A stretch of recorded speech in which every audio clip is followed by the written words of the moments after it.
explaining. Today we're going to be talking about Red Queen by Victoria Aveyard. And notice how I didn't say Veronica Aveyard. I will hopefully never make that mistake again. But anyways, if you've been around the booktube community like for the past 3 months, then you probably know what this book is about. But this is a book review, so I feel like I'm supposed to tell what the book is about, which I will, because that 0.09% of you who don't know who this book is about, this is for you. Red Queen is set in a world where people are identified by their blood types. There's red blood and there's silver blood, but the silver bloods are superior to the red bloods because they have evolved, they've adapted to their environment, and they have powers. But red bloods, on the other hand, are just really boring and they don't have any powers, so they're the slaves. And the main character is Mare, who is a red blood, and she despises silver bloods. Since Mare is a red blood, she's really poor, and she's 17, so she's almost 18, and 18 years old have to go to war against other countries, and they don't have a choice in it. But the only way that they can get into war is if they're an apprentice, and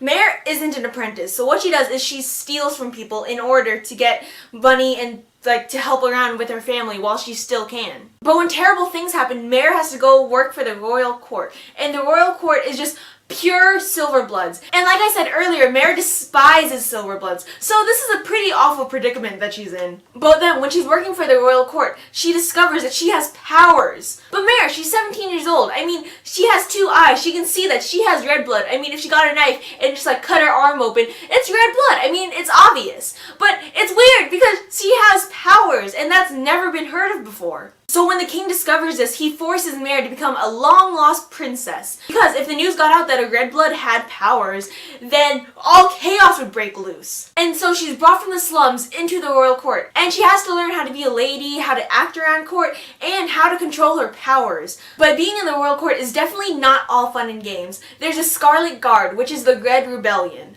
And Mare is risking everything because she's right in the middle of all of the silvers, so she's risking everything to help the Scarlet Guard. Now my thoughts on this book. So this book is a fantasy, but it's also dystopian, and it's just a mixture of both of them. So if you like both of them, then you would definitely see both of those genres coming together to make this book. Now, I'm not gonna lie, I was spoiled, and I'm still a little bitter about being spoiled. Or, as my friends would say, I'm still a little salty. But, I don't know.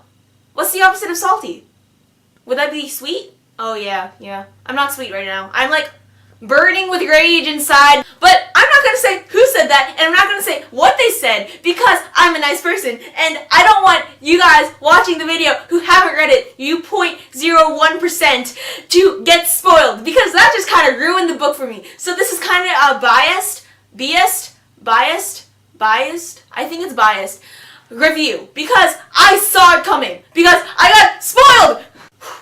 But anyways, I really liked this book, but I felt like there was too much foreshadowing and everything was really predictable. Or maybe I saw everything coming because I was spoiled, but I don't know, whatever. Let's just put Salty Lanny away for now, okay? Okay, we'll just do that. Another thing about this being fantasy and dystopian is it's weird. It's a royal court, but it's set in the future. Sometimes it's like acting that it's a fantasy book from a long time ago, and sometimes I forget that it's in the future. But there are a lot of technologies. That kind of threw me off. Now about the characters. There was no one that I really loved in this book. Mare is a really strong female protagonist, but I felt like everyone, especially her, was just too trustworthy. I mean, she went from the slums into the silver society, the people that she hated, and I felt like she was just spreading too many secrets that she was supposed to keep to herself. And one thing that I really liked about Mare is she has brown eyes. I mean, come on, a majority of the world's population right now has brown eyes. So why is it with every single novel I read, they have green eyes, or blue eyes, or purple eyes? I mean, purple eyes, really? I mean, I know it's a fantasy book, but come on, give us brown-eyed people some hope now. Because, come on, aren't us brown-eyed people just as likely to go find the love of our life, or go on an adventure, or something like that, as blue-eyed people? I mean,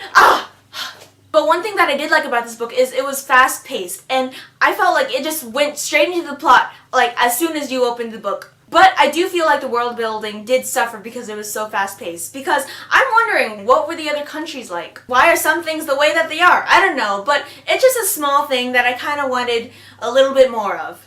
But don't get me wrong, that is definitely a minor problem. I still love that it was fast-paced, and I really adored the action scenes too, because I thought the fighting was just so cool with all the silver powers, and then just visualizing it in your head, what's exactly happening, and the strategy, I really enjoyed those parts. So in conclusion, I would rate this book around a 91 to 92%. I didn't fall in love with the characters, but none of them were really actually aggravating to me. I really appreciated the fast pace and the action scenes of this book, and although the plot was interesting, I just felt like it was another dystopian book where they're trying to overthrow the government. So the plot was interesting, but it wasn't exactly the most original thing that I've read so far. So I think that's it for the non-spoilery people. So if you haven't read the book, then you should leave now. And if you read the book, then we're going to talk about parts that I want to talk about. So thanks for watching. For the people who haven't read the book, bye! I feel like the betrayal was really obvious, but maybe that's just because I was spoiled, and I need to put away Salty Lady again. I'm sorry. But everyone kept on telling Mare Maven is his mother's child. And Maven had these cold glares at the beginning of the book, and I just couldn't get that out of my mind. So I knew that he was gonna betray everyone. I mean, come on, not that hard. But I didn't see that the queen would be in on it. I thought it would just be Maven. So the fact that the queen was in on it, I guess that explains why the queen never looked really into Mare's thoughts. Because throughout the book, I was like, The queen can read your thoughts, Mare, and you're just going on and meeting the rebellion? No, what? I mean, you are a red blood with power. She's already suspicious of you. So if I was her, I'd be checking your mind every second. I guess that's why Mare was never caught. Because honestly, Mare, you tried to be sneaky, but even I, a 14-year-old girl, could have kind of seen through that. But talking about Maven, I found him being really unoriginal too. I mean, the younger prince is jealous of his older brother, so he wants to take the throne. I mean, I'm sorry, but I feel like I've read a book like that, like, several times. And speaking about Maven, Cal, and Mare, I just don't understand why in the beginning Mare was super into Cal, and then she despised Maven, but then, like, as the novel progressed, Mare was totally into Maven, but then disregarded Cal. And speaking about Mare, Maven, and Cal, I was getting mixed signals from Mare about the two boys. Because I know at the beginning of the book she liked Cal, but then she saw how ruthless he could be, so she started not liking him. But then she was also really mean to Maven at the same time, but then she started liking him, even though they both held like really bad qualities. But anyways, and going back to Maven, I found it really obvious that he was gonna betray everyone. Because come on, King Tiberius and Maven's brother and just everyone in the royal court just totally disregarded him. And sure, Maven was saying it was okay, but come on, Maven's like a teenage girl. If they say it's fine, it's never really fine. It's the total opposite of fine. It's innife.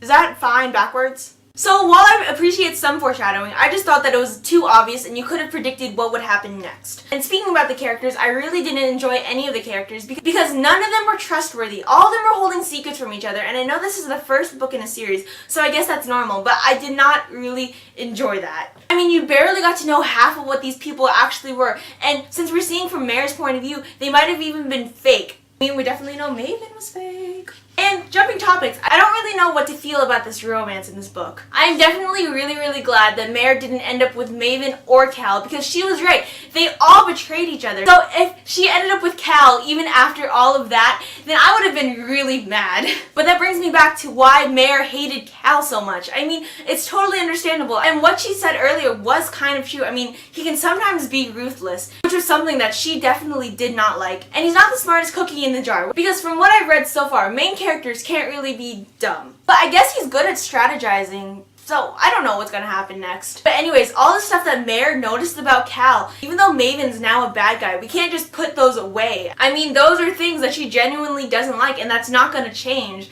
So I don't know if she's good with Cal or if she's good with Maven. I mean, so far, I'm not really liking either of those relationships. But hopefully, character development or changes or something will happen. But I'm still, I guess, if I could pick from either of the two, I would do Cal. But Maven's story is still kind of sad. I mean, he was put down by his entire family, his entire life. I'm very conflicted. I like Cal and Mare's relationship, but I don't like it at the same time. I'm being really confusing right now, but I like how it ended, I guess. And I think that they will be able to make it through their differences. And now the ending. Like I said earlier, you can't trust anyone in this book. I don't know what to think about the Scarlet Guard. When I first heard about the Scarlet Guard, I found it really funny because scarlet is literally like just a fancy word for saying red. But anyways, whatever. They're really intense. So I wouldn't laugh at them. Because I know that in this other series I read, the protagonist joined a rebellion that was against the government. And like they say, the enemy of my enemy was my friend. But no, the rebellion turned out to be pretty bad too. So is that the same thing going to happen here? I don't know. And also about there being a whole society of red bloods that can have powers, I find that really hard to believe. I was hoping from the beginning of this book that it wouldn't turn into another X-Men or another Shatter Me, where there are just tons of people suddenly pop up having powers. If it's that many people, how are they able to hide it for that long? I feel like that's not possible. I mean, there could have been at least rumors or something, but there wasn't anything. So while I think that will add an interesting twist to the series, I do find it unoriginal. So I do feel like I'm giving an unfair review because I was spoiled. Need to put Salty Lady away for the 4th time. But anyways, whatever. But I still did find this book to be pretty predictable and unoriginal. But what I said before still stands. I still rate it a 92% because there are definitely parts that I still really liked. Like the action, and I do want to see what's going to happen next. And hopefully for the next book I won't be spoiled. And 5th time, sorry. And I did find the silver blood power things to be really interesting. But I feel like this book review was just me bashing about the book, but I still really did enjoy it. I want to see what happens next. So that's the end of my Red Queen book review, and thanks so much for watching. Bye!